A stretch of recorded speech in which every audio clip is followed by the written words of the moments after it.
પ્રથમ મેચ હારી ચૂક્યા છે, પણ બિલકુલ અફસોસ વગર તમારી શું તૈયારી છે બીજી મેચ?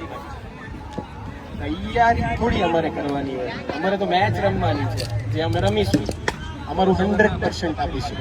આવું જ તમે પહેલી મેચમાં કહેતા હતા અને તમારી હાર જે ખરાબ રીતે થઈ છે, જે ઇતિહાસ અત્યારે લખાયો છે, જે 1 કલાક પહેલા કે આટલી ખતરનાક આખા બોક્સ ક્રિકેટમાં કોઈની હાર નથી થઈ, ત્યારે તમારા શું વિચારો ચાલે? ત્યારે અમારી સામે ટીમ બીજી હતી ને, હવે અમારી સામે તમે છો એટલે હવે અમને કોઈ ડર નથી. ડર તો ત્યારે પણ નતો, પણ એ શું છે કે નો બોલના થોડા નિયમો અહીંયા વિચિત્ર છે અને અમારા જે પ્લેયર્સ છે એ નવા છે એટલે નો બોલ વધારે હતા એટલે અમે હારી ગયા હતા. એટલે હવે આગળ હવે જે છે એ અમે બેટર પરફોર્મ કરશું ને જીતશું. અચ્છા, તમારી ટીમમાં ગયા વખતે મોસ્ટ ઓફ રન આઉટ અને કેચ આઉટ થયા છે, તો એના બાબતે કોઈ રણનીતિ તમારી આ નેક્સ્ટ મેચમાં? સાહેબ, તમે માઇક પર જ લડશો કે બેટ પણ પકડશો?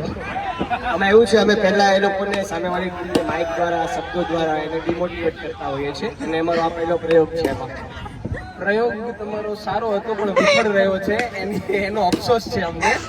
અમે વધારે મોટિવેટેડ ફીલ કરીએ. અમે કોઈને પૂછતા નથી કે અમારો પ્રયોગ સફળ છે વિફળ છે, અમે ખાલી સવાલના જવાબ માંગીએ છીએ.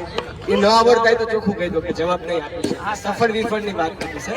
અને માહોલ જરા જબરદસ્ત જામ્યો છે મિત્રો, અને બરાબર 1 કલાક પછી ફરીવાર હારેલી ટીમનો આપણે ઇન્ટરવ્યુ લેશું અને જ્યારે ટીમ રમવાને હારશે ફરી વખત બીજી હાર પછી એમના વિચારો કેવા છે આ જાણવા માટે ફરી મળીશું 1 કલાક બાદ. ધન્યવાદ, આભાર, જય હિન્દ.